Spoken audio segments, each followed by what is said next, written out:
A short drive from downtown Portland, Oregon, stands the scarred hulk of Mount St. Helens. Its famous crater still smoldering. Years after its historic eruption, it remains a blackened testament to nature's awesome raw power. Yet even at the foot of Mount St. Helens, the countryside has healed, and the Columbia River Valley is once again green and gorgeous. Near the mouth of the Columbia stands the city of Portland, home of the 1.9-mile Portland International Raceway road course, which today hosts another kind of awesome power, the prototype sports cars of the IMSA Camel GT. The surprising star of today's cast is Australian Jeff Brabham, who has put the totally redesigned Nissan 300ZX Turbo on the pole for today's race at a record speed of over 117 miles an hour. But he'll have competition. Making their reappearance after a 3-race absence are the high-tech Ford Mustang Probe.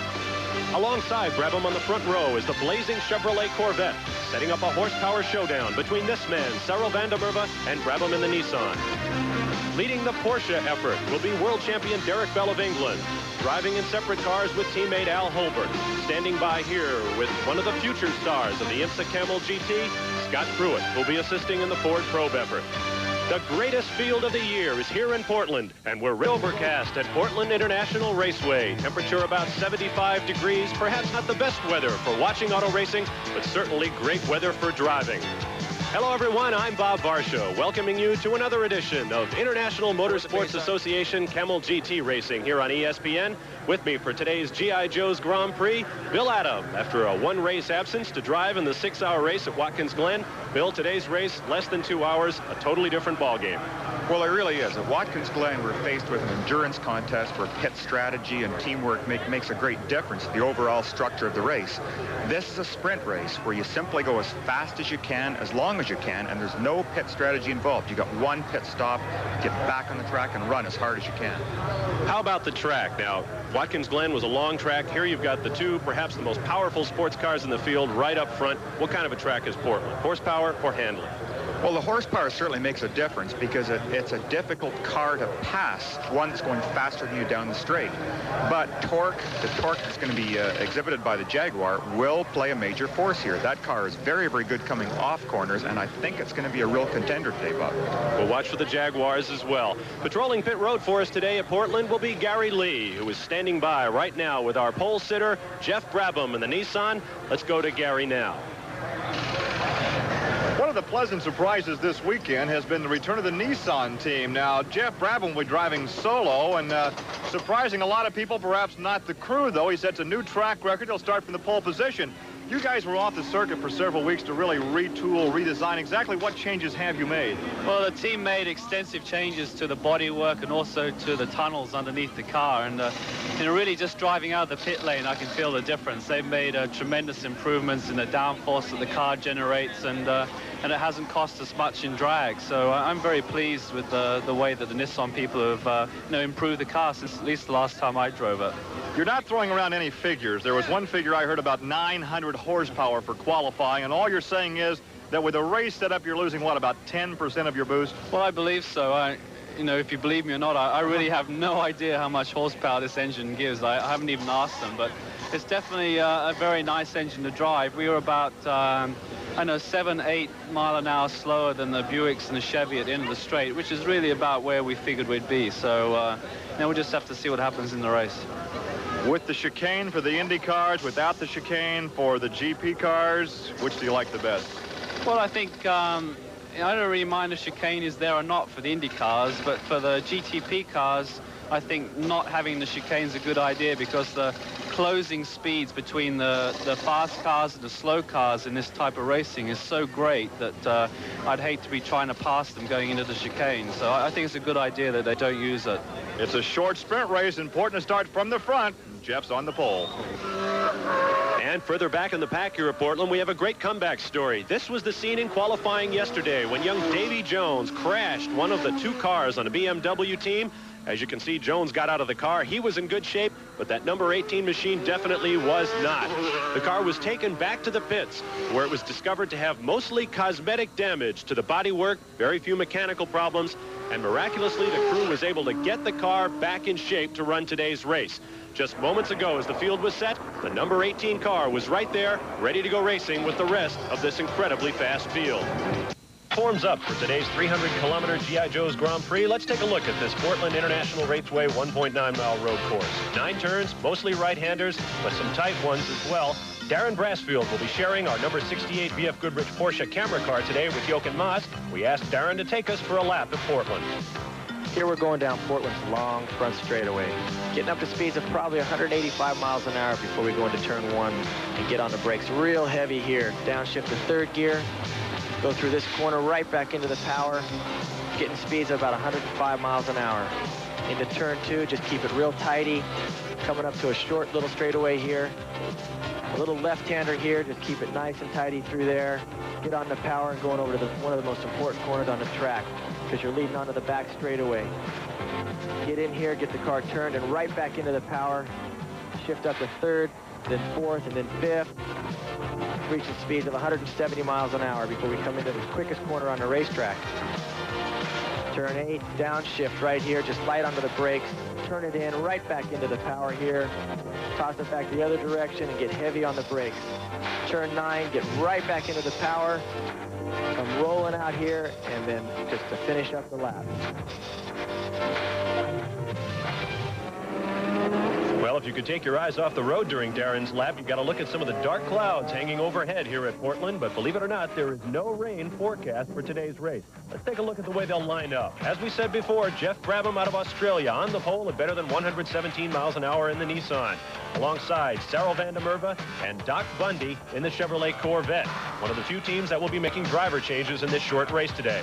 Moving to row 2 will be the first of the beefed-up 6.5-liter Jaguar XJR7s. Car owner Bob Tullius will be in that car. The car will be started by Chip Robinson, who will then hand over to Tullius. Outside of row 2, we'll see the first of the Porsches, something of a surprise. Bob Aiken, after an off race at Watkins Glen, his car will be started by English endurance veteran James Weaver. On row 3, the defending champion and the series champion, Al Holbert, driving solo in a Porsche, alongside his teammate, Derek Bell, the reigning World Endurance champion, also in a Lowenbrow Porsche 962. On row 4, Whitney Gantz, the fastest art history major in the history of Stanford University. He'll be starting that Buick-Hawk with Scottish IndyCar veteran Jim Crawford. Outside on row 4, we'll see John Watson, a Formula One veteran, driving the first of the BMW GTPs with Englishman David Hobbs. On row 5, we'll see Bob Wallach in a Porsche 962. Wallach driving solo for the Bruce Levin team. Outside on that row will be the first of the Ford Probes. Tom Gloy will start. And Tom may hand over later in the race to Lynn St. James, the fastest woman in auto racing history. On row 6 will be the second Ford Probe of Klaus Ludwig and Scott Pruitt standing by in relief. John Andretti and Davy Jones in the BMW will be outside of that row. On row 7 will be Brian Redman and Hurley Haywood starting the second Jaguar XJR7, Jim Busby and John Morton in a Porsche outside there. Row 8 will see Darren Brassfield and Jochen Maas in our camera car today. Alongside will be Bruce Levin and Paulo Barilla in another Porsche.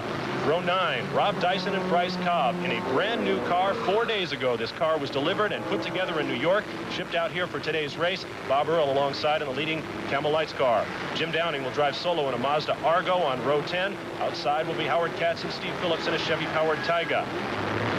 Jim Rothbarth and Mike Meyer, the Sebring winners, will start a Mazda Royale in the 21st position. Skeeter McKittrick and Bill Cole alongside in an Olds Alba in the 22nd spot. Bill, about the fastest field we've seen since Miami back in March. Have you got a winner in mind? It really is just an incredibly spectacular field. All the factory participation is right back, but the drop of the green flag should really be something today. We have the 2 highest horsepower cars in the history of the Camel GT series, the Nissan and the Corvette.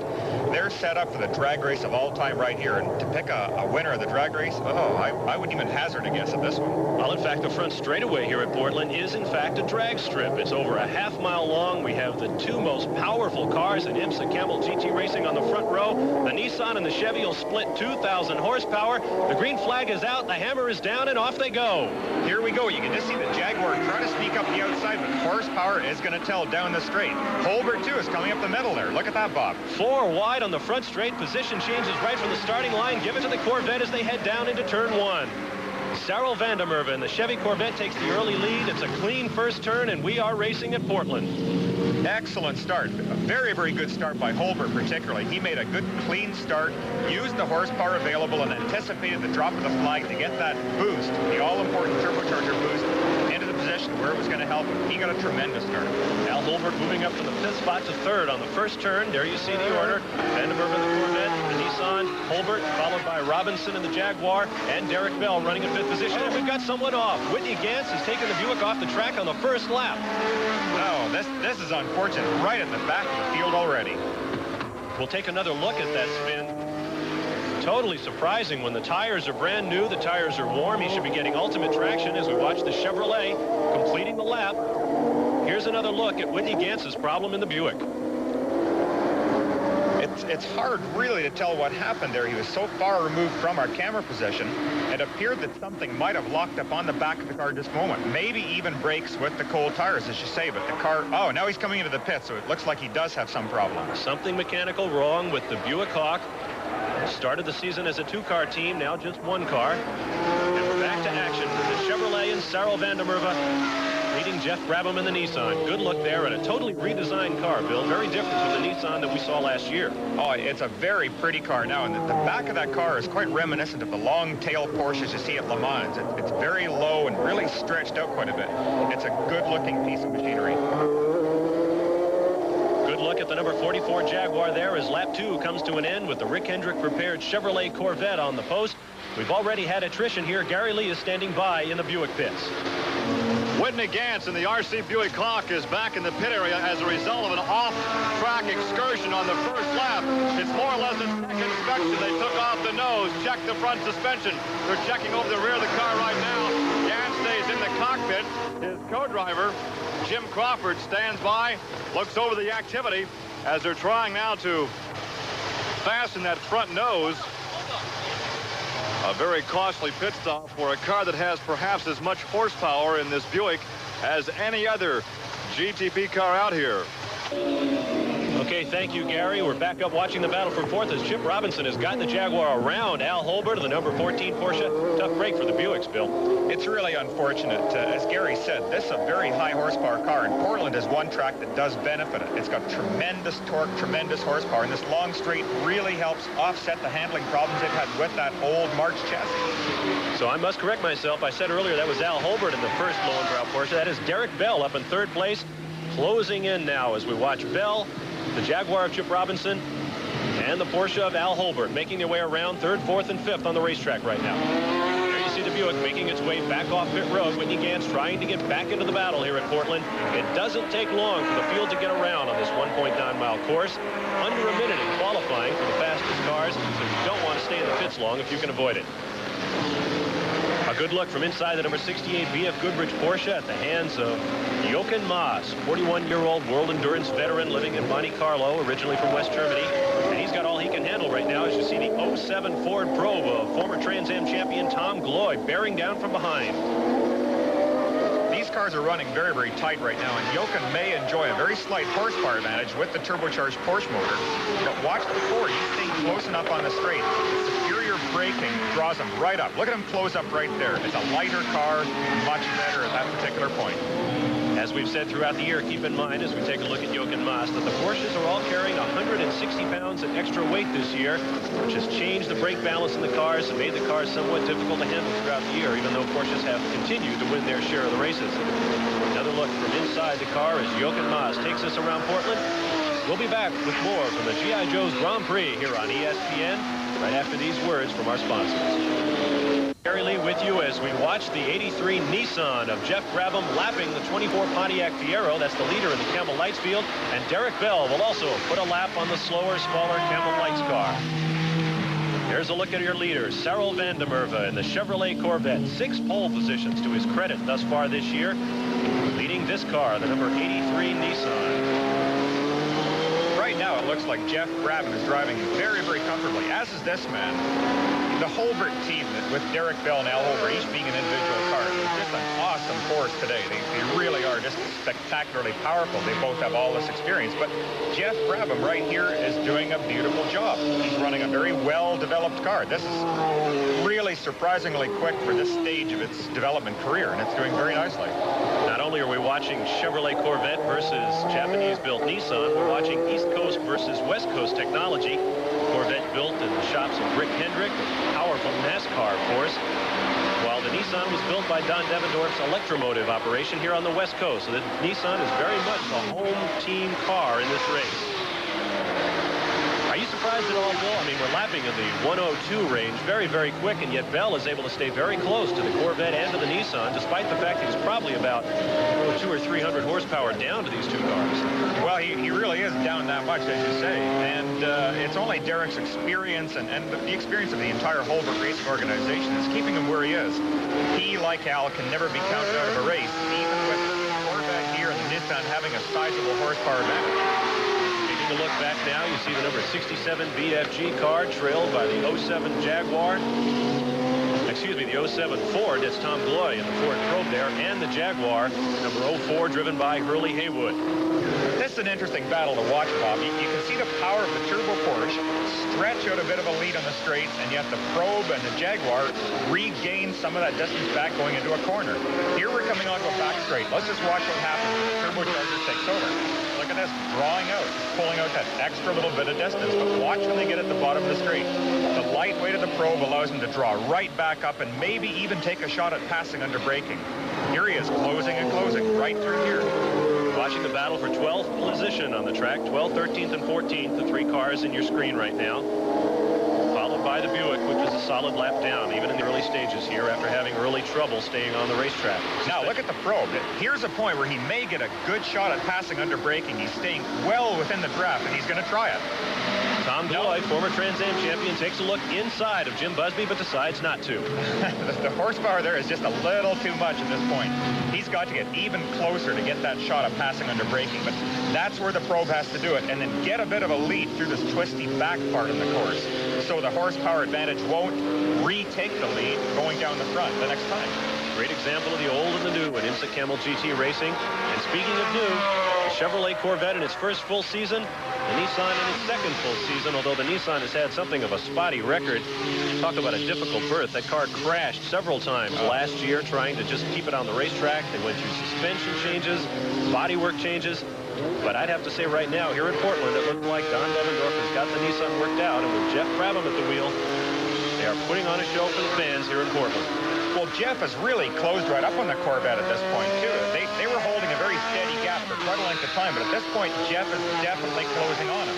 And it's a good point you brought up about the history of this car, because at one point, it was almost a joke. It really wasn't a serious contender. They were suffering so many breakages, particularly in the suspension. Now they've got a tremendously fast competitor here, and the fact that it's able to challenge a car like the Corvette really shows how far Don Devendorf has brought this whole team along. It's a tremendous achievement. There you see just a dozen laps into this 97-lap race. The three front runners, the Chevy Corvette, the Nissan, and Derek Bell's Porsche putting a lap on the 73 Camel Lights car of Howard Katz.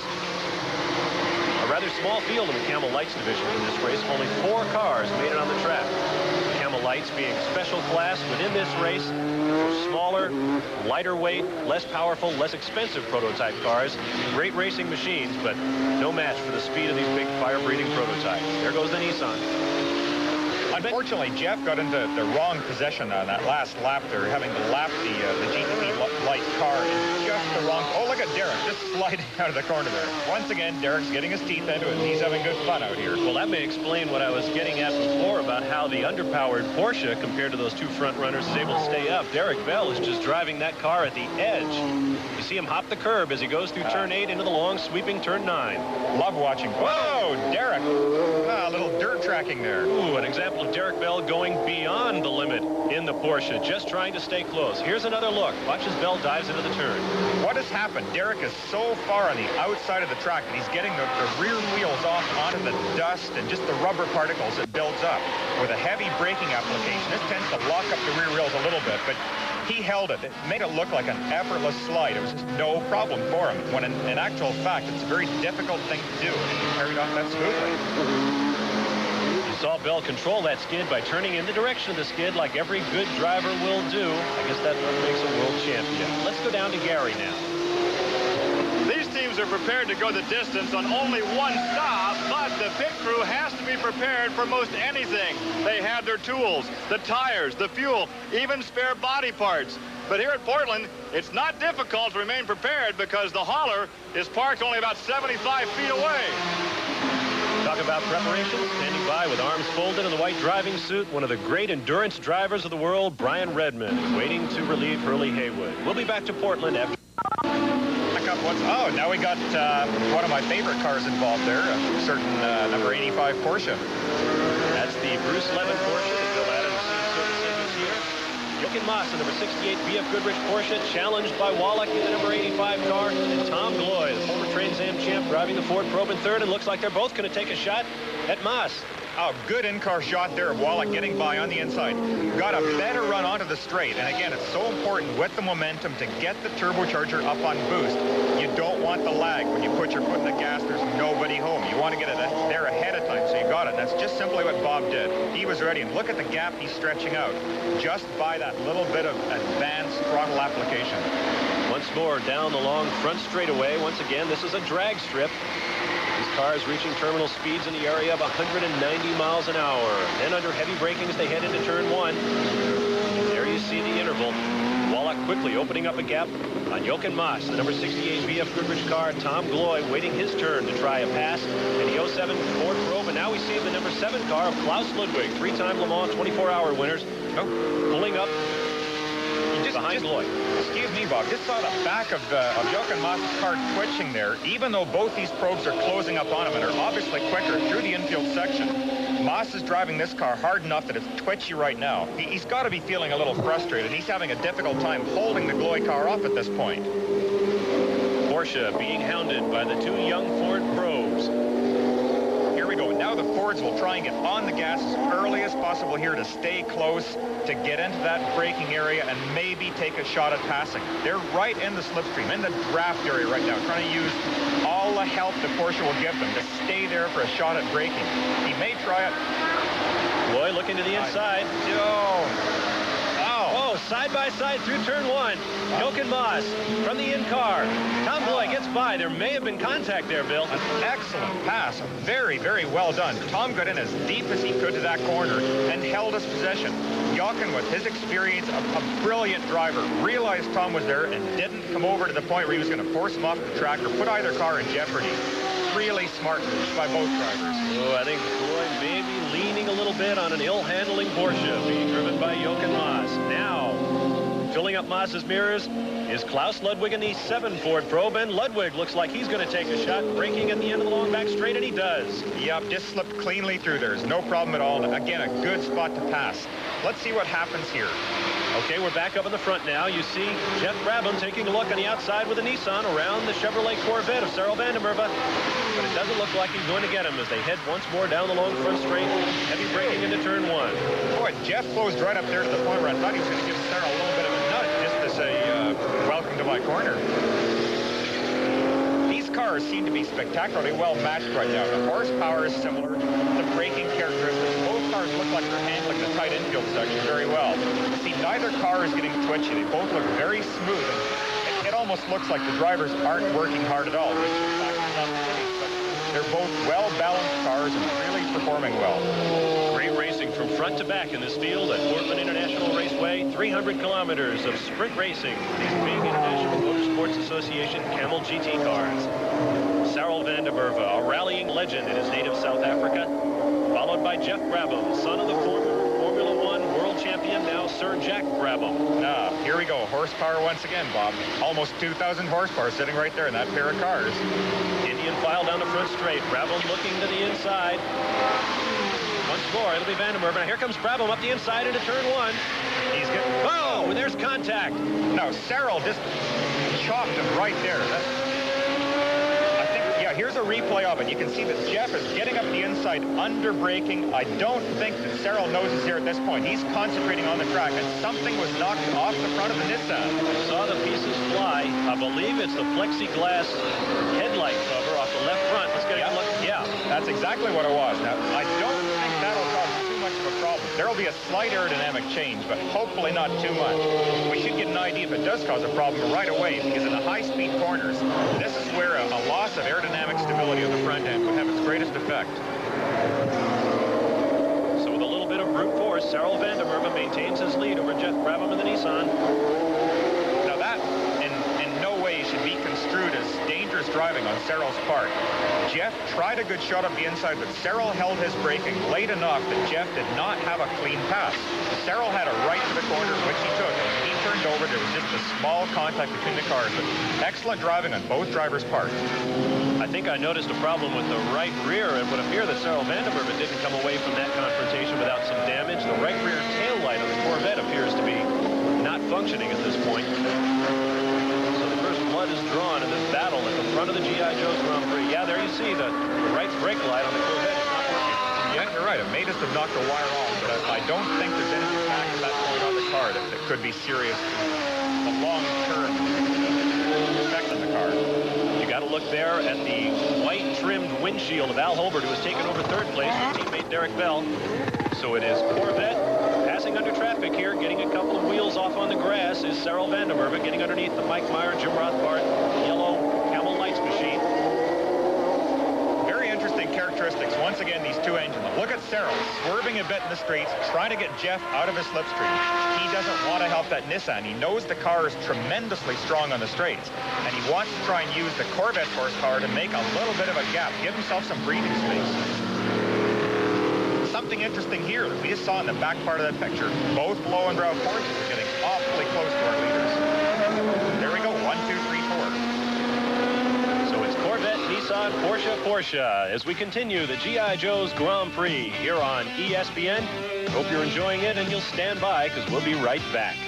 In the G.I. Joe's Grand Prix, there's a shot of Al Holbert in third place on the racetrack. The leaders, the black Chevy Corvette of Cyril van der Merwe, followed by the Nissan of Jeff Brabham. Al Holbert, 4 times IMSA Camel GT champion, and we've got a pass. We've definitely. Look at this. Jeff Brabham got a great run out of that last corner. He's been able to pass Cyril in the straight, but Cyril's dogging him. He wants it back. Van der Merwe up the outside, but give it to Jeff Brabham as they go into turn 1. We have a new leader. Here's the replay. Just a case of getting on that horsepower earlier than Cyril could. Cyril was momentarily blocked by the number 63 GTP light. Couldn't get under all the horsepower right away. And that little bit of an edge gave Jeff all the room he needed to get by and grab the first place. Quickly, Jeff Brabham opens the lead on the now second place Corvette of van der Merwe. The leaders are bunching up now. You see Al Holbert in the 14 car, Derek Bell in the Porsche with his lights on in the background. All the leaders bunched tightly as they head into turn 9 once again and onto the long front straightaway. Lots of traffic. Oh, tremendous traffic here. This may give Cyril an opportunity to get the lead right back. Nice wide front straight. Oh, and the Nissan swings wide to avoid the number 16 Porsche of Rob Dyson and Price Cobb. But no contact, no foul. No, very fortunate. Everybody got through there remarkably cleanly. I thought that traffic was going to create problems, but it didn't seem to do anything at all. Everyone closing up under traffic as they head into turn 1. All cars through safely. Whoa, we've got a smoker in the pits. That's the number 67 BF Goodrich car. Jim Busby, the car owner, started that machine. That looks serious, Bill. Well, from the vibration, it looked like Jim may have lost a right rear tire. There's a fair bit of bouncing as that car entered the pits, and possibly would bring up to date on that later. Well, we expect the 67 car back on the track then, if it's not a bad problem. And the battle continues up front. The Nissan moving quickly out of the picture. Take a look at Derek Bell, presently running in 4th position on the racetrack. There goes the Nissan. Here comes the second place vet. There is Bell with his lights on to help his team differentiate the car. We've got dust on the racetrack. On the racetrack, and it's Holbert. That was. Now, Al, very uncharacteristically, just made a mistake there at the end of that straight, and I believe just left his braking too late. Rather than risk turning the corner, he chose to go straight off. The grass is quite smooth at that point, and there was no risk of damage. A smart move on his part. Well, he's got some kind of damage. He has dropped 2 places. Holbert now running in 5th or 6th position on the racetrack as Bell, his teammate, got by, as did Chip Robinson of the Jaguar. So mark it, Nissan, Corvette, Bell's Porsche, the Jaguar of Chip Robinson, and Al Holbert. You know, that's almost nice to see, Bob. We realize that somebody as good as Al Holbert can make a mistake, too. I'm not the only one that occasionally spins. You said it, Bill. Very uncharacteristic for Al. One of the most conservative but most aggressive drivers on the circuit. 4-time champion, don't get that way. by being sloppy. Hello there, Derek. Good look there at Derek Bell, 44 years old, out of Pagham, England, the reigning world champion. Nice pass there by Van der Merwe in the Corvette, getting around a slower Camel Lights car. You know, that shows that Cyril is very concerned about the potential of the Nissan. That he made a fairly high-risk pass at that point, getting so far to the inside of the track when there was a left-hand corner coming up. A little bit risky, but he doesn't want Brabham to get away. He realizes the potential of that car. It's tremendously quick. James Weaver in the number 5 Coca-Cola Porsche of Bob Akin here in the pits now. This seems a little bit early for a pit stop. We don't expect but one stop from any of these teams at the midway point of the race. Here's the battle for third. Bell in the Porsche, followed by Al Holbert, who has gotten around Chip Robinson's Jaguar, running the third position in your picture there. You can see how Chip is staying very close through this infield section. Again, the torque characteristics of the 6.5-liter V12 really helped this car. Oh, here's the Corvette lapping one of the Bayside cars. The Bruce Levin Porsche being shadowed at this point, now put a lap down by the Corvette. Levin Bayside Disposal Team, a 2 Porsche team for which Bill Adams sometimes gets a seat. Particular fondness for that car, even though it's numbered differently from when I last drove it, but it's still got the right colors on it. Now, they had a problem at Watkins Glen, not a terribly competitive car, but you gave me a very good reason for that in the engine compartment. Well, it was really amazing that you think of the Porsche factories providing the absolute best, but in fact, we ran a stock factory Porsche motor in it when the team car was running an Andile motor. The Andile engines are the same engines run by all of the cars out here today, the Buick Goodrich team, the Holbert team, and of course the Bayside team. A much stronger motor, very, very good, and you have to have one to be totally competitive. The Andile shops in California, perhaps the reigning world experts in modifying these Porsches for racing. They are the best. Now here's a look at our second-place Corvette, and the Nissan is nowhere in sight. So Jeff Brabham, with almost a 2-mile-an-hour advantage on this field, has perhaps been sandbagging to this point, sort of feeling out the Corvette, Bill, and now that he's got the lead, he is absolutely running away from this field. Yeah, it wouldn't really be a bad move for him to do that. Well, it looks like the problem with the Bob Akin James Weaver Porsche is more serious than we thought. Gary Lee has the story. Well, once again, you've had a chance to assess the damage. What happened? Looks like we've broken the right rear drive shaft, so we're out of the race. Takes too long to fix. We've had a lot of racing this weekend. How are track conditions out there? It's a little bit slippery, but very good. The surface here is very good, and it's a super track to race on. It's very fast down the straight. You can outbrake at the end of the straight, so it should be shaping up for a good race. We had some complaints at Watkins Glen about racing with the GTUs, the GTOs. Here it's all the GTPs and the light cars. Obviously, a lot more room out there. Yeah, it makes it a lot easier for us, but also for the slower cars, because instead of having to look in their mirrors, they can get on with their race. It's bad for both of us if there's too much speed difference. Well, tough break as James Weaver and Bob Akin are out of the race. There are your leaders as we take a good look at Mount St. Helens, and we'll be back after this. In-car camera, the number 68 BF Goodrich Porsche may be in a very unenviable position in just a moment. He's being borne down on from behind by the 2nd through 5th cars in today's race. Jochen Mass having his hands full with Cyril Van der Merwe in the Corvette, and here it comes. Just a show of, great shot there of horsepower, what it's doing on the straight. Look at this now. You can see the Jochens closing up at the end of the straight. The car has got particularly good brakes, but as we're going through the corners, watch the Corvette just draw out a little tiny bit. I think Jochens got his hands full today with the BF Goodrich tires. Maybe they don't work particularly well on this track. Look at the steering wheel movement. He's really fighting that car, using all his experience just to keep it as smooth as possible. Watch the entry onto the back straight here, Bob. You'll see the Corvette is able to get the power down sooner. Look at him draw away. He can use all of his horsepower. Tremendous. Look at this. What I'm wondering, Bill, is where are the rest of those guys who were right behind the Corvette as the Corvette motor... Oh, well, here we go. Derek Bell, Al Holbert, Chip Robinson, Porsche, and Jaguar. Poor Jochen Mass has his hands full with our in-car camera today. But here's our leader, Jeff Brabham, overtaking the number 63 Camel Lights car of defending series champ Jim Downing, followed by Howard Katz in another Camel Lights car. There is the 04 Jaguar of Hurley Haywood and Brian Redman, about to be lapped by the second-place car, as well as Cyril Van der Merwe makes his way down the front chute at Portland. Well, Jeff has really built up a most impressive lead at this point. He's driving very smoothly. It doesn't appear that he is extending either himself or the car at all. Just a nice, solid lead. Taking a look back to the 3rd, 4th, and 5th place cars, the Nissan about a 13-second lead roughly on the racetrack. Holbert has overtaken teammate Derek Bell. We didn't notice it a moment ago, but Al has recovered from that spin. He is back in third place now, followed by teammate Derek Bell and by Chip Robinson hanging in there with the Jaguar. They too, this is quite impressive. They're all staying in very close touch with that Corvette, and I wouldn't be surprised to see possible challenges coming up here. Oh, no. There's the number 18 BMW. We showed you at the top of the show where the 18 car hit the wall hard in qualifying yesterday. They are apparently out of the race. Davy Jones having terrible trouble with that car. Down the long front straightaway, and the Jaguar challenges Derek Bell in a Porsche. Well, a perfect place to do it, too. Look at that GTP light car just getting in the way a little bit. Not obstructing either car, but preventing Derek from trying to run on the outside of the Jag. A good, clean pass. That's the number 63 Jim Downing car. Making way now as Chip Robinson goes by in the Jaguar. Bell follows in the number 1 Porsche. 29-year-old Chip Robinson, who has seen some IndyCar service this season, leading the 44-year-old reigning world endurance champion from Great Britain. Great battle. You know, again, the Jaguar characteristics really seem to be working well in this track. That broad torque band lets you pull strongly out of a corner. That's the kick in the back you feel when you step on the car's accelerator. Horsepower helps you at the end of a straight, but it's torque that pulls you out of a corner, and the Jag works particularly well exiting this tight back section here. Onto the front straightaway once more. Bell with the headlights on, so his team can differentiate the car from Al Holbert's number 14 and to let cars in front of him know he's overtaking. 44-year-old Derek Bell. Age, certainly no barrier to the champions in this race. I did some homework, Bill, so let me get this in right now.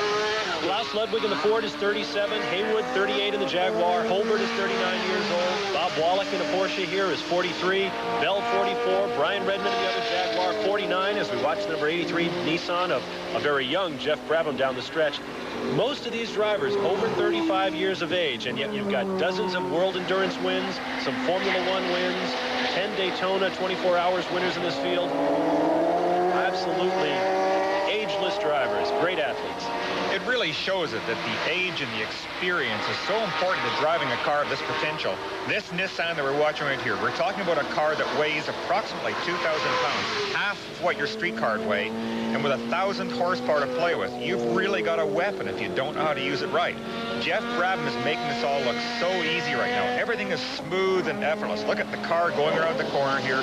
No wild slides, no drastic corrections. Just a very smooth performance, but the experience of Jeff Brabham is really coming through. Maybe his dad taught him some of that. His father, Sir Jack Brabham, Formula One winner in his rookie season on the Formula One circuit. I don't think anyone else had ever done that. But here is the battle for second place now as Nissan and Brabham way out front. Van der Merwe and Corvette running in second place, pressed hard by Holbert in the Porsche. Yeah, Al and Chip are both really closing up on the Corvette right now, and they want to try and challenge and take away that position if at all possible. I don't think we can make too much of how well Robinson and this Jaguar are doing. This is an unturbocharged car, 6.5-liter V12, one of the many different types of engine and chassis involved in this race. And yet with that new 6.5-liter engine, up from the 6-liter they were using at the start of this season, the Jaguars have been very, very competitive. I think we're going to have a challenge right here in the front straight right now, Bob. You can see that Al took a good run. That's Searle's Corvette coming onto that front straight. But the Corvette's horsepower, look at what he stretched out just in the space of that quarter mile. Really impressive. And Derek Bell is now in the pits, as you see. This will be the first of what we expect of single stops for the field in this 300-kilometer race. Meanwhile, Bell loses ground to these guys. This would probably be a design stop. The Holbert crew, of course, cannot service both cars at the same time. One car may have been started a little bit light on fuel in order to bring them in early. The second car will be coming in probably within the next 5 or 10 months. Maybe even to get a little jump on the field, press everybody into running a little harder than they want to make room for the other team. You can never tell with a couple of master strategists like Al Holbert and Derek Bell. As Bell makes his way up the road. And what a crew. The Lowenbrow crew are outstanding. They always do a great job. And look at this. Here's Derek back on. No time at all lost. Lights back on. He has not lost a lap. This is the battle for second place. Third car in that battle is Chip Robinson in the 44 Jaguar. Al Holbert in the middle of the pack. Corvette up front. And the struggle continues as they make their way onto the wide drag strip. Varsha. Bill Adam with you as you watch the Chevrolet Corvette of Cyril Vandermerve get a little bit sideways, and Al Holbert is there to take advantage. That's right. With the Corvette going out sideways, again, Cyril has to lift off the gas. You lose the boost in the turbocharger. But look at the horsepower telling here. Even though Al got by, he gets back on it, and that 200 additional horsepower keeps him out in front of the Jaguar. I think what's happening is with the fuel load lightening on the Corvette, possibly his rear tires are starting to go away, and those two things together are making the car very tail happy. As Al Holbert opens up a quick lead, Cyril Vandermerve seems to be slowing perceptibly. Let's go down to pit road now and Gary Lee. Well, the first of the team drivers to get ready is Doc Bundy. He is waiting for Cyril Vandermerve to bring in the number 52 Corvette. They're hoping to go into lap 50. However, they have so much horsepower, they have literally worn out the rear tires. So just in case Cyril brings the Corvette in early, Doc is standing by. Well, I guess you could say concentration written all over the clouded visage there of Doc Bundy as he awaits this man, Cyril Vandermerve, with the next of what we expect to be a rash of pit stops here as we approach the midway point. There's a good look at the number 19 BMW. We saw the 18 car of Davy Jones and John Andretti pull out of the race just a few moments ago. This is David Hobbs and John Watson, the Formula One veteran. That's nice to see them get back up into the battle, too, because they have had a very rough season with fires and breakages and crashes, and took some time off to redevelop their cars, and they're becoming very strong. We've got another one of these marks challenging in here. Just unbelievable competition in the Camel Series this year. Watching Chip Robinson hounding Cyril Vandermerve in the Corvette. Getting back to the BMWs, they could have finished second, I believe, at Watkins Glen in their debut or their return race to the series this season, but for a broken brake rotor, and we've got a pass. That was a perfect example. That Corvette is definitely getting loose in the back end, and you can see that the car is just getting twitchy as Cyril is constantly fighting the slides, and in fact, he's lost another position. The BMW has now passed him as well. He has serious problems with those rear tires, Bob. So Cyril Vandermerve has very little choice now. He's going to have to stop and get new rear tires on that Corvette, and this could be key. Pit strategy very important on this quick Portland track. They're cutting the fuel allowances very, very tight on this thirsty V6 Chevy. They want to make the race in one stop. They have to make sure they're not coming in too early. You see Cyril scrambling out of the car there. Doc Bundy ready to go in as all four tires are being changed. Just a quick scrub on the windshield here and fresh rubber all the way around.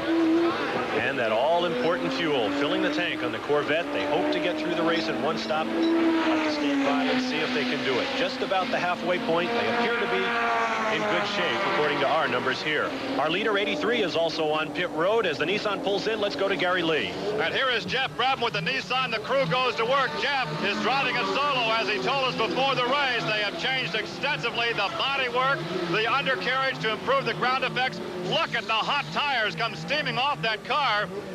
Brabham driving this solo, so no driver change here. It was a quick pit stop for the Corvette. They did change drivers. No driver change. They're cleaning off the windshield. Now a driver climbs in the cockpit to make some adjustment in there. One of the crew members inside the cockpit now with Brabham. This is developing into a rather lengthy pit stop without a driver change. There's a signal from the crew, and Brabham is underway. Brabham is out. You saw the Corvette take back to the track. Bill, your assessment of that Nissan pit stop? I think that extra little move the crew member made was to change the cool boxes. This is what keeps the driver fresh with the cooling fluid being pumped around. And the Nissan is back on the track as Jeff Brabham tries to make his way back to the lead. Al Holbert, your new leader in the G.I. Joe's Grand Prix. Stay with us. Is Al Holbert and the number 14 Porsche being pressed hard here by Chip Robinson of the Jaguar. Neither of these cars have pitted yet. The 04 Jaguar of Hurley Haywood is third, and here comes Al Holbert into the pits. Geez, right as you call it, we're getting a leader change right there, and Al is coming in. The first-gear turbocharged Porsche motor needs fuel before the Jaguar does. This is one advantage the Jag does have. It is economy.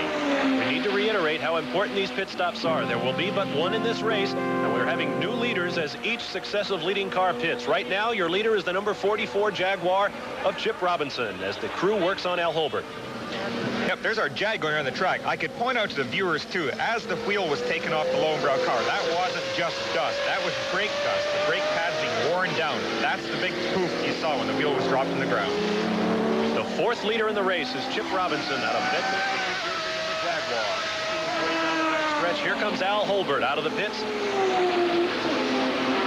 Key to too, just like Derek, got a great stop and really hasn't lost very much time at all. He's rejoining right back in the thick of things. And as usual, you almost get to the point where you're expecting Holbert Racing to be in there, regardless of where they start. Out in front of Al Holbert is the 83 Nissan, so positions changing constantly. We have not seen the Jaguars pit yet, and more importantly, Bill, both Jaguars are still on the course, so superior fuel economy for the Jaguars. We'll have to see what order they pit in, but presently your leader is the number 44 Jag of Chip Robinson. Yeah, you would think of a V12 engine as being a very thirsty motor, but in fact, they're remarkably efficient. These cars are working with a very good Lucas fuel injection system on it that's been carefully developed over the last few years. Really gets spectacular economy. Now here's the 07 car. This is Tom Gloy driving the Ford Pro, presently shown in third place on the racetrack. He'll obviously lose that place while the Ford team goes to work. Bill, you mentioned before that some of these teams, like the Holbert crew, not prepared to handle 2 cars at a time. The Jaguars, on the other hand, they are a large team. As we watch Chip Robinson making his way around, if they both had to pit at the same time, could they do it?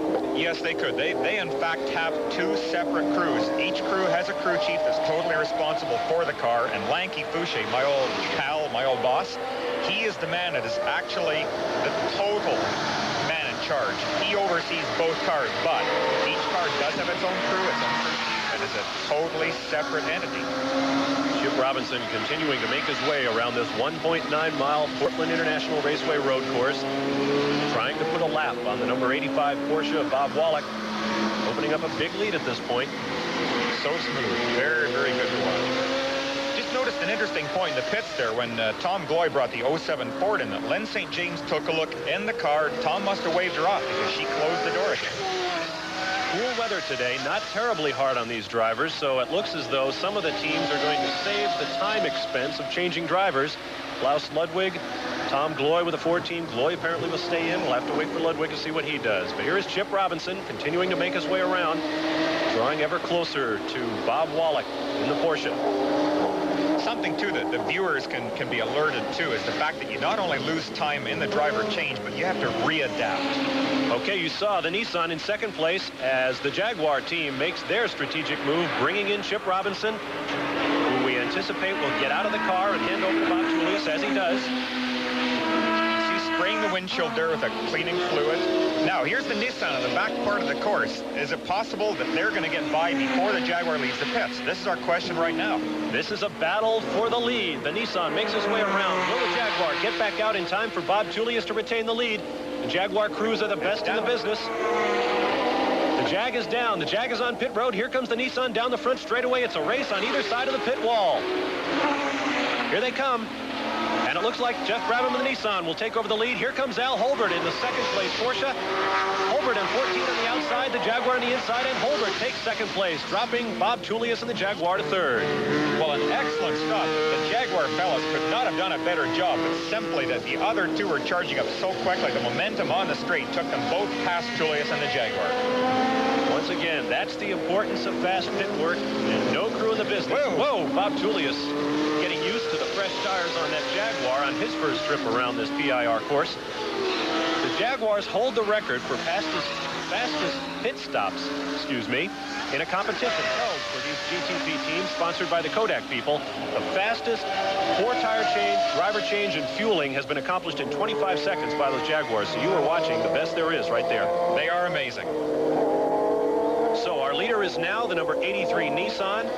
In second place is Al Holbert in the Porsche. You're watching a battle for third here as Bob Julius is pressed hard by Derek Bell in the Porsche number 1. Well, Bob has to reacquaint himself to the track. And once you've been out on the track for 5 or 6 laps, you're warmed up as well as the car. You've reestablished the all-important rhythm, and you know how deep you can get into the corner before you put the brakes on, where you can start to accelerate. And Bob has to get this rhythm. As we're watching a pass, Derek gets by him at the end of the straight right there.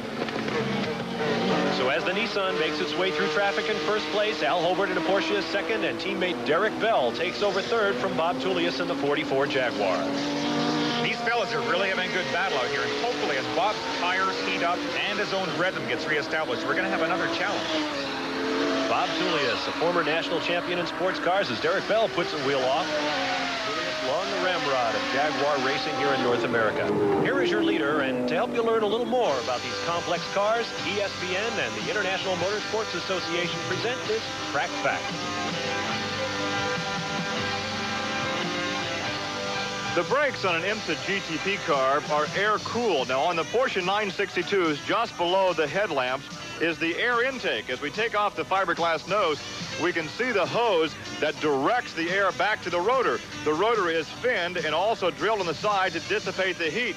The operating temperature is about 1,200 to 1,400 degrees, but without the air induction cooling system, the temperature would climb to nearly 2,000 degrees. Thank you, Gary Lee. We'll be back to Portland, the Rose City, for more of the G.I. Joe's Grand Prix here on ESPN right after these words. So stay with us. Bob Tullius in the 44 Jaguar wants his third place back in this race from Derek Bell. This is really impressive right here. Look at the horsepower. Almost identical speed down the straight, and Bob is in the right place. There, good pass under braking. He had the inside line to the corner. Derek really couldn't do anything about it without risking the car.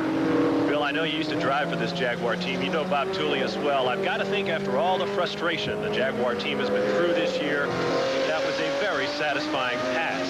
Well, it has to be. Bob has long had a bee in his bonnet about the advantages of the turbocharged cars.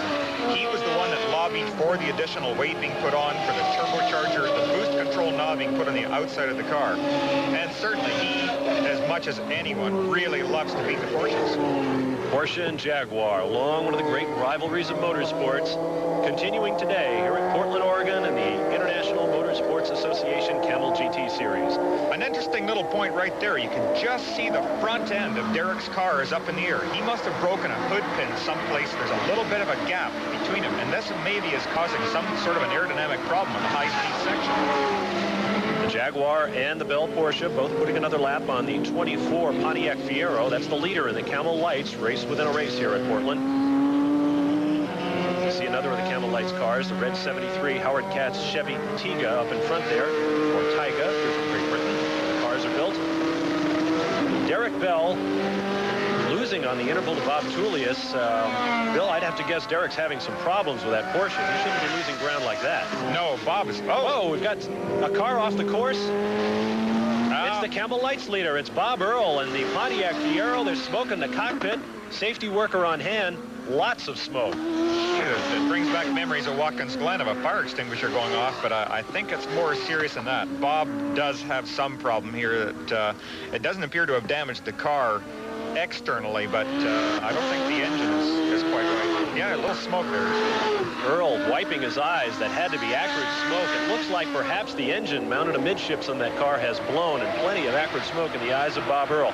And that hands the lead in the Camel Light class to this man, the one and only series champion, Jim Downing from Atlanta, Georgia. Well, Jim's our reigning Camel Light champion, and certainly he got that championship through good, intelligent, smooth, steady driving. He's very, very quick in these cars, and sometimes he'll just play a bit of a game very much reminiscent to what Holbert does. You see along the side of that car the extensive replumbing that had to be done. They had to put mufflers on the cars for the race here at Portland. As we watch Jeff Brabham, a turbo car with no problem there, the exhaust muffled by the turbocharger. But some of the cars without turbocharging had to add mufflers so that their exhaust noise did not reach above 110 decibels. And it's been a problem for some, as you can tell from all that extra plumbing on Downing's car.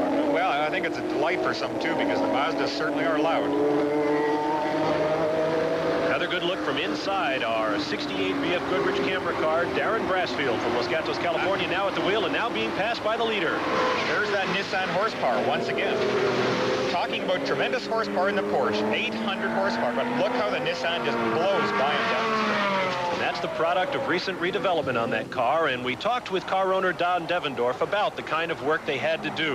You see some of the gray bodywork here, some of the changes made, trying to make chassis and engine work together. Well, basically, we're very happy with the engine program. At least the races we've been at, we've been, equal to any of the competition that's been out there as far as the car performance in the straightaway. And what we're trying to do is get the chassis to work as well as the engine. The engine's been quite reliable, and it's really been pretty impressive, I think, in terms of what it's been able to do with some of the fastest cars in the series. And so what we're trying to do is make the whole package work together, and I think we're making a lot of strides towards doing that. if our wind tunnel numbers are right, basically it's gives us a lot more adjustability. It gives us the ability to make more downforce in some tracks, as well as the ability to make lower drag at some tracks. So it gives us a capability of being able to balance the car and tune the car for the type of track that we have to run at. The IMSA series has quite a variety, and giving us this ability really allows us to make the car more consistently capable of running at the lead at any track we go to. The object is, in any racing, is to make the car faster, and in doing that you can make the car more reliable so that you don't have to run it as hard during the race. And so we're going through what we feel is an important evolutionary step, and taking this car from where we originally had it and making improvements to make the car really, be consistently a front runner in the IMSA series. Well, you can't run any further out front than that redesigned Nissan is right now. Jeff Brabham continues to lead handily as we make our way through the 78th of 97 laps here in the G.I. Joe's Grand Prix. Plenty of great racing still to come here on ESPN, so don't go. Gary Lee down on pit road as you watch the leader in the G.I. Joe's 300-kilometer Grand Prix, the 83 Nissan of Jeff Brabham. Making his way. Whoa, and we've got Doc Bundy off course in the Corvette. It looks like he's gone up over the curb, Bob, too. It may have done some damage. In fact, the car, here's a replay now. We might be able to see what happened, but Doc is already sideways right there and has come very close to hitting this GTP light. Now as he goes backwards and up, bouncing hard over the curb. Ouch. That is definitely going to hit the underside of the car and may damage the tunnels. Well, Doc Bundy back on course in the Corvette, completing that pass in the 73 Camel Lights car of Howard Katz, and seems to be all right. But the leader remains Nissan and Jeff Brabham. Bundy, by the way, holds on to 5th place after that situation, so Doc maintains 5th as you see the scars on the left front headlight cover of the Nissan. That after contact very early in this race with that Chevrolet Corvette. Well, thankfully, it appears that hasn't affected this car at all. It has run just beautifully, and Don Devendorf and the whole Electromotive crew have to be so proud of this performance today. Very, very nice to see happen, too. They have worked so hard. I'm really glad for them. Great to see another car come into the series and provide additional competition. You see the Nissan lapping the STS Automotive number 66 Camel Lights car. Mike Meyer, Steve Rothrock, winners of the 12 Hours of Sebring this year, but only 3 cars remain in that Camel Lights class. 5 came here to Portland. It's been a tough road trip for the Camel Lights cars. 4 actually started the race. We saw Bob Earl in the Pontiac Fiero drop out with a blown engine just a few moments ago. There are 3 cars left. Everybody is in the money today. And so Jeff Brabham remains our leader here at the G.I. Joe's Grand Prix as we take another look at the awesome devastation of nearby Mount St. Helens. We'll be back in Portland, Oregon after this. G.I. Joe's Grand Prix here at Portland, Oregon. Bob Varsha and Bill Adam with you to watch the Nissan of Jeff Brabham, your leader, making his way through the field. There's the gap to second place. Al Holbert sliding it through the turns in an effort to overtake. It's really impressive. Just watch Nissan and what Jeff Brabham have done today. You can see that as hard as Al is trying right now, he cannot dent that lead. Jeff has it solid at this point. Whoa, this is Derek Bell in the number 1 Porsche off the course. When was the last time we saw Al Holbert and Derek Bell both go off the race course on the same day? Well, I wonder if something... Oh, they're right alongside the number 52 Corvette. I wonder if something might not be right with that car today, because Derek has had a couple of problems. Contact there. Oh, Doc Bundy in the Corvette touched the left rear, that is, of Derek Bell's Porsche, very nearly sent the Englishman spinning. I don't think everything is right with Derek's car. You can see that's twitching right now. As he comes out of that corner, the back end is twitching. That just is not normal for either Derek or for the Lowengrau Porsche. Now, Bell was in 4th place. He got back on, stayed in 4th. Bundy is challenging. Now Bundy to the inside on the backstretch. No, Bell will hold it. Yeah, Derek just went deep enough not to allow Doc a shot at passing there. This is the battle for 4th place. You see Klaus Ludwig in the Ford Probe moving up behind. Definitely got problems with that car. You can see the back end pull out under braking. Derek will now be having problems getting on the gas early enough for the straight, and I would expect Doc will make a challenge right here down the straight. The horsepower of the Chevy Corvette does away with the Porsche. Doc Bundy takes over 4th place from Derek Bell. Klaus Ludwig lurks in 6th position. Great racing going on everywhere but on the point, it would seem. Now, the braking of Derek's car is still fine. You can see he's closed right back up on Doc, but exiting the corners, he's losing tremendous amounts of time. Here's the battle for 2nd place now. Al Holbert holding off Bob Tullius in the Jaguar. got fights going on all over the racetrack here in Portland. Just fantastic battles right for this end of the race, Bob. This is a sprint race. Normally in endurance racing, you expect races to be won by laps, but if this one is going to be won by mere seconds by the Nissan, it would seem. Jeff Brabham with about a 14-second lead over this battle between series champ Al Holbert and a very hungry Bob Julius in the Jaguar. You can see the Jaguar chassis actually appears to be working better than the Lowenbrow Porsche at this point. It is not sliding as far out in the corners, and you can watch that Bob is able to take a much neater line at the same speed as the Porsche and yet not slide out as far. Just watch as we go through this corner here, how much tighter the Jag can stay tucked in. Al Holbert climbing the curb on each side, trying to keep Bob Tullius in his mirrors. Boy, if we thought Bob Tullius passing Derek Bell's Porsche was satisfying for him, imagine what it would be like for Tullius to pass his nemesis, Al Holbert, the Lowenbrow Porsche number 14. Well, Bob wants it very badly. Here's another...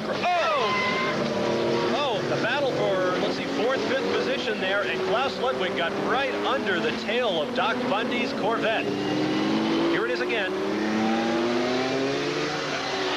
I can't understand that. Klaus Ludwig looked like he slid directly into the back of Doc's cars. His wheels were not turned, showing that he had a pushing condition or a severe understeer. It looked like he went right under. Now there's our leader. Jeff Brabham squeezes by Doc Bundy on the inside. Close moment there for the leader, Brabham in the Nissan. But he's away cleanly. Now up ahead, Brabham has to overtake this pack. Derek Bell, Tom Gloy, Klaus Ludwig, Bruce Levin, all battling. Levin is a couple of laps down, but 4th place is in the offing for Derek Bell if he can hold it over Gloy. There is your leader, the Nissan. Jeff Brabham will take the white flag. There will be 1 lap to go for the Nissan of Jeff Brabham when he comes down the front straight. What a day for him. Now, wait, where is he? He's on pit road. The leader is on pit road with 1 lap to go. This is unbelievable. Well, this obviously is an unscheduled stop. Perhaps all that horsepower has taken its toll in fuel consumption. Just a splash of fuel. There is a fire on the car, quickly extinguished as he drives away, but just a splash of fuel. It's too late. It's too late for the Nissan. Al Holbert has gone by. The Jaguar has gone by. Jeff Brabham comes back onto the course in 3rd place. He had held the lead for 51 laps or so, but here is your new leader, Al Holbert. I can't believe the luck of that. He's 1 lap to go and they lose it, but look at this. Al Holbert never out of possession. Now suddenly we've got a battle. Bob Tullius and the Jaguar can win the first race of the season for the Group 44 Jaguar effort. If he can get through traffic as they approach turn 9, he's got 1 more shot at Al Holbert. Oh, when things go your way, they go all the way your way. What an incredible finish. First in the kart race, the Andretti's, and now here at the IMSA race. And it appears it will not happen. Bob Tullius is 2nd, and Al Holbert, the defending champ, takes an unbelievable hand-me-down victory in the G.I. Joe's Grand Prix here at Portland. There is the Holbert crew. They're almost stunned. They're happy, but they can't believe what has happened. Well, as we take a look at our unofficial winner, Al Holbert of the number 14 Porsche, we got bad news for that Holbert crew. Derek Bell's car is deteriorating rapidly. He is losing positions. I don't know what it is about you and me, Bill, as we watch Jeff Brabham, who was unofficially 3rd, first the West Palm Beach, incredible finish, and now this. We'll have to wait to see where Derek Bell can bring it home. We'll try to straighten it all out for you after these words.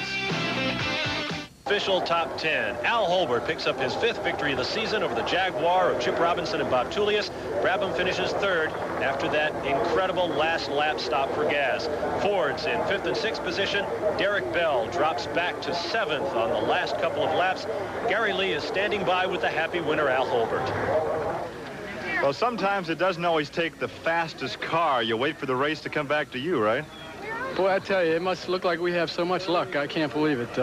I made a mistake driving, and the concentration wasn't there, and I think I was distracted by being worried about Derek.